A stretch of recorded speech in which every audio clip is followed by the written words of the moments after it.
8ই March 2014 সালে Malaysian এয়ারলাইন্সের একটি বিমান কুয়ালালামপুর এয়ারপোর্ট থেকে টেক অফ তো করেছিল, কিন্তু সে তার গন্তব্য বিজিং পর্যন্ত পৌঁছায়নি। আজ পর্যন্ত কেউ জানতেও পারেনি যে এই বিমানটি আসলে কোথায় হারিয়ে গিয়েছে। কিন্তু পুরো 8 বছর পর একটি আশা পাওয়া গেছে যে এই বিমানটি আসলে কোথায় রয়েছে। আজ থেকে 9 বছর আগে একটি বিমান ফ্লাইট MH370 মালয়েশিয়ার রাজধানী কুয়ালালামপুর থেকে চায়নার রাজধানী বিজিং পর্যন্ত যাওয়ার কথা ছিল। এই বিমানটিতে দুটি পাইলট, 10 জন ক্যাবিন ক্রু ও 227 জন প্যাসেঞ্জার ছিল, যার মধ্যে বেশিরভাগ প্যাসেঞ্জারই ছিল চীনের বাসিন্দা। দুজন পাইলটই অনেকই অভিজ্ঞ ছিলেন। 53 বছর বয়সী এই পাইলটটির 33 বছর বিমান ওড়ানোর অভিজ্ঞতা ছিল ও 27 বছর বয়সী এই কো পাইলটের 7 বছর। 11 বছর পুরনো এই বোয়িং 777 বিমানটিতে কোনো রকম সমস্যা ছিল না, এটি সম্পূর্ণ ভালো অবস্থায় ছিল। এই বিমানটি মালয়েশিয়া এবং চীনের মধ্যে চলমান একটি রেগুলার বিমান, যেটা 5 ঘন্টা 34 মিনিট সময়ে তার গন্তব্যে পৌঁছায়। কিন্তু সেই দিন বিমানের জন্য কোনো স্বাভাবিক দিন ছিল না, বরং এটি অস্বাভাবিকের থেকেও অনেক বেশি ছিল। সাধারণত বিমানটিতে 5 ঘন্টা 34 মিনিট যাত্রা করার হিসেবেই তেল ভরা হয়, কিন্তু সেই দিন টেক অফের আগে বিমানটিতে দরকারের থেকেও বেশি তেল ভরা হয়েছিল, যাতে 7 ঘন্টা 41 মিনিট পর্যন্ত বিমানটি উড়তে পারে। এই রকম করাও এয়ারলাইন্সের একটি সাধারণ ব্যাপার, যাতে খারাপ আবহাওয়া বা কোনো জরুরি কারণে যদি বিমানকে অন্য কোথাও ল্যান্ড করাতে হয়, সেই অবস্থাতেও যেন বিমানে পর্যাপ্ত পরিমাণে ফিউল মজুদ থাকে। 8ই মার্চ রাত 12টা বেজে 42 মিনিটে ফ্লাইট MH370 মালয়েশিয়ায় কুয়ালালামপুর এয়ারপোর্ট থেকে টেক অফ করে। টেক অফের পরেও পাইলট মালয়েশিয়ান এয়ার ট্রাফিক কন্ট্রোলের সাথে যোগাযোগ রাখে। এরপর বিমানটি সাউথ চায়নার সমুদ্রের দিকে এগোতে থাকে।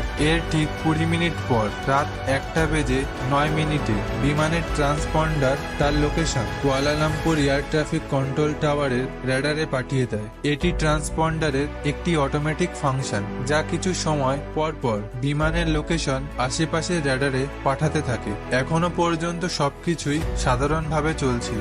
এর ঠিক 10 মিনিট পর রাত 1টা বেজে 19 মিনিটে ফ্লাইট MH370 মালয়েশিয়ার র্যাডারের কানেকশন থেকে ভিয়েতনামের র্যাডারের এরিয়ার দিকে যেতে শুরু করে। তখন কুয়ালালামপুর কন্ট্রোল টাওয়ার থেকে বিমানের পাইলটকে ভিয়েতনামের একটি শহর হোচিমিনের টাওয়ারের সাথে যোগাযোগ করার পরামর্শ দেয়, এবং এটাই ছিল পাইলট ও মালয়েশিয়ান এয়ার ট্রাফিক কন্ট্রোলের সাথে হওয়া শেষ কথা। বিমান টেক অফ করে 37 মিনিট কেটে গিয়েছিল। সাধারণত এটা হয় যে বন্ধুরা, বিমান যতক্ষণ না তার গন্তব্য পর্যন্ত পৌঁছায় ততক্ষণ পর্যন্ত বিমান তার যাত্রাপথে আসা এয়ারপোর্টগুলোর এয়ার ট্রাফিক কন্ট্রোল টাওয়ারের সাথে যোগাযোগ করতে থাকে। এখানেও এই রকম কিছু হওয়ার কথা ছিল, কিন্তু এতক্ষণ যা স্বাভাবিক চলছিল তা এখন অস্বাভাবিক হতে শুরু করে। হ্যাঁ বন্ধুরা, শেষ মেসেজের ঠিক 3 মিনিট পরে রাত 1টা বেজে 21 মিনিটে ফ্লাইট MH370 হঠাৎ র্যাডার থেকে অদৃশ্য হয়ে যায়। অর্থাৎ বিমানটি কুয়ালালামপুর এবং হোচিমিন উভয় র্যাডার থেকেই অদৃশ্য হয়ে গিয়েছিল। এই জিনিসটি কুয়ালালামপুর টাওয়ারের ক্ষেত্রে একটি স্বাভাবিক ব্যাপার ছিল, কারণ তারা জানতো যে MH370 ভিয়েতনামের এয়ার স্পেসে প্রবেশ করেছে, যে কারণেই এটা তাদের র্যাডার থেকে অদৃশ্য হয়ে গিয়েছে। কিন্তু হোচিমিন কন্ট্রোল টাওয়ার যখন ফ্লাইট MH370 কে তাদের র্যাডার থেকে অদৃশ্য হতে দেখে, তখন তারা বুঝতে পারে যে কোনো একটা অস্বাভাবিক কিছু ঘটেছে। সঙ্গে সঙ্গে কন্ট্রোল টাওয়ার বিমানের ক্যাপ্টেনের সাথে যোগাযোগ করার চেষ্টা করে, কিন্তু বিমান থেকে কোনো উত্তর পাওয়া যায়। পরবর্তী 18 মিনিট ধরে কন্ট্রোল টাওয়ার এইভাবেই বিমানের সাথে যোগাযোগ করতে থাকে, কিন্তু বিমান থেকে কোনো সাড়া পাওয়া যায় না। এরপরেই হোচিমিন টাওয়ার কুয়ালালামপুর টাওয়ারের সাথে যোগাযোগ করে এবং পরিস্থিতির সম্পর্কে জানায়। এমন পরিস্থিতিতে সাধারণত 1 ঘন্টার মধ্যে রেস্কিউ সেন্টারকে ইনফর্ম করতে হয়, কিন্তু কুয়ালালামপুর কন্ট্রোল টাওয়ার পুরো 4 ঘন্টা পরে রেস্কিউ সেন্টারকে ইনফর্ম করে। ততক্ষণে অনেক দেরি হয়ে যায়, সকাল 6:15 এবং এটা সেই সময় ছিল যখন ফ্লাইট MH370 বিজিং এয়ারপোর্টে ল্যান্ড করার কথা ছিল। একটা আশা ছিল যে বিমানটি হয়তো তার সময় মতো ল্যান্ড করবে, কিন্তু সেখান থেকেও কোনো সুখবর আসেনি। এরপর ভোর 6:32 ঠিক ওই জায়গায় যেখান থেকে বিমানটি অদৃশ্য হয়েছিল সেই জায়গায় একটি সার্চ অপারেশন শুরু করা হয়, যার মধ্যে 7টি দেশের 34টি জাহাজ এবং 28টি aircraft flight MH370 Gulf of Thailand ও সাউথ চায়না সমুদ্রে খোঁজ শুরু করে। কিন্তু দুর্ভাগ্যবশত বিমানটির কোনো কিছুই পাওয়া যায়নি। সারা পৃথিবীতে এই দুর্ঘটনার নিউজ ছড়িয়ে পড়ে।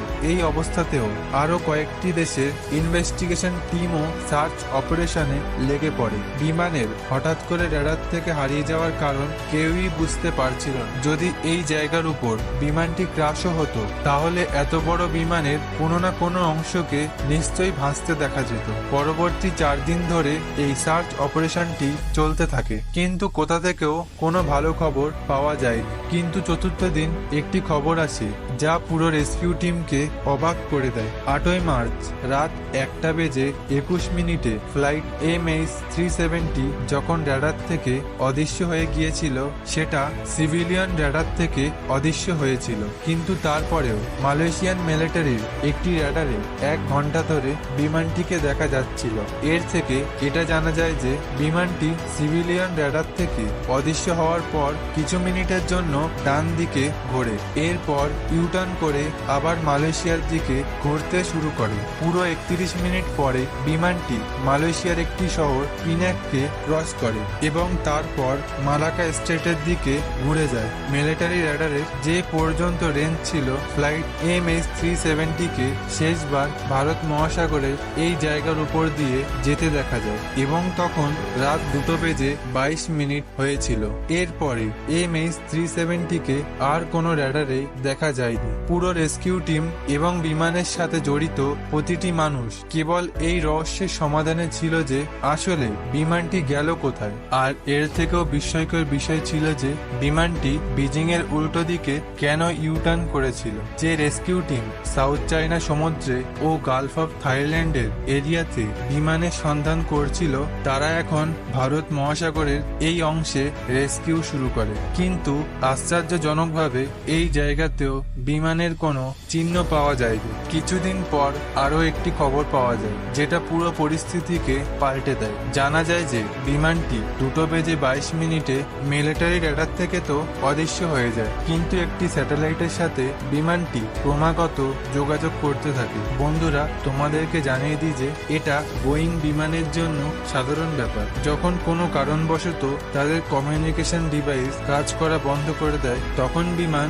স্যাটেলাইটের সাথে যোগাযোগ করা শুরু করে। ফ্লাইট MH370 অটোমেটিকভাবে প্রতি ঘন্টায় 3500 কিলোমিটার দূর ইনমারস্যাট নামের স্যাটেলাইটের সাথে যোগাযোগ করার চেষ্টা করে। এই স্যাটেলাইটের মধ্যে সেভ থাকা ডেটা থেকে এক্সপার্টরা একটি ক্যালকুলেশন করে বিমানটির পরবর্তী লোকেশন সম্পর্কে জানতে পারে। এটা জানা যায় যে মিলিটারি রাডার থেকে অদৃশ্য হওয়ার পর বিমানটি আবার ইউটার্ন নেয় এবং ভারত মহাসাগরের উপর 5 ঘন্টা ধরে উড়তে থাকে। সকাল 8:19 পর্যন্ত বিমানটি শেষবার স্যাটেলাইটের সাথে যোগাযোগ করে। বিমান থেকে পাওয়া এটাই ছিল শেষ কন্ট্যাক্ট। এরপরে বিমানটি আর কোনো স্যাটেলাইটের সাথে যোগাযোগ করেনি। আসলে যে সময় রেস্কিউ টিম সাউথ চায়না সমুদ্রে বিমানটির খোঁজ করছিল, সেই সময় বিমানটি আসলে ভারত মহাসাগরের উপর ছিল।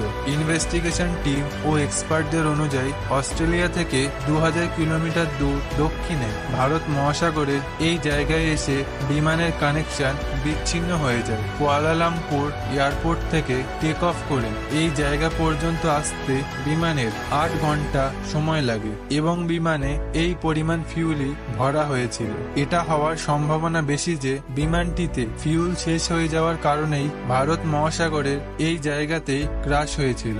ভারত মহাসাগরের এই অংশটি পুরো ইন্ডিয়ার থেকেও অনেক বেশি বড় এবং এখানেই শুরু হয় একটি deep sea search operation. MH370 বিমানটিকে খুঁজে পাওয়া অনেক জরুরি ছিল, কারণ যতক্ষণ বিমান অথবা তার ব্ল্যাক বক্সকে খুঁজে না পাওয়া যাবে ততক্ষণ পর্যন্ত এটা জানা যাবে না যে ক্রাশ হওয়ার আগে বিমানটির সাথে কি ঘটেছিল। শুধু কয়েক মাস নয়, কয়েক বছর ধরে এই সার্চ অপারেশনটি চলতে থাকে। তার সত্ত্বেও বিমানের কোনো চিহ্ন পাওয়া যায় না। অবশেষে 3 বছর পর এই ডিপ সি অপারেশনটিকে বন্ধ করে দেওয়া হয়। এই সার্চ অপারেশনে প্রায় $160 মিলিয়ন খরচা হয়েছিল। সার্চ অপারেশনের সময় তো বিমানের কোনো চিহ্ন পাওয়া যায়নি, কিন্তু ক্রাশ হওয়ার 1 বছর পর 2015 সালে বিমানের ডান দিকের ফ্লোপ্রন ভাসতে ভাসতে একটি আইল্যান্ডে পৌঁছায়। এটা বিমানের এমন একটি অংশ যেটা ল্যান্ডিং এর সময় কাজ করে। এই ফ্লোপ্রনের উপর যখন রিসার্চ করা হয় তখন একটি বিস্ময়কর জিনিস জানা যায় যে বিমানটি ক্রাশ হওয়ার সময় এটি কাজ করছিল না। পরবর্তী কিছু বছর পর্যন্ত বিমানের কিছু কিছু অংশ আফ্রিকার বিচ থেকে পাওয়া যায়, কিন্তু আজ পর্যন্ত বিমান এবং বিমানে থাকা প্যাসেঞ্জারদের কোনো খবর পাওয়া যায়নি। মালয়েশিয়ান ফ্লাইট MH370 অদৃশ্য হওয়ার আগে এর সাথে কি ঘটেছিল এটা আজ পর্যন্ত কেউ জানতে পারেনি। কিছু এক্সপার্টদের অনুযায়ী বিমান হাইজ্যাক হয়েছিল এবং কিছু অফিসারদের মতে বিমানে কোনো ইলেকট্রিক্যাল ফল্ট হয়েছিল এবং অক্সিজেন শেষ হয়ে যাওয়ার কারণে প্যাসেঞ্জাররা অজ্ঞান হয়ে গিয়েছিল।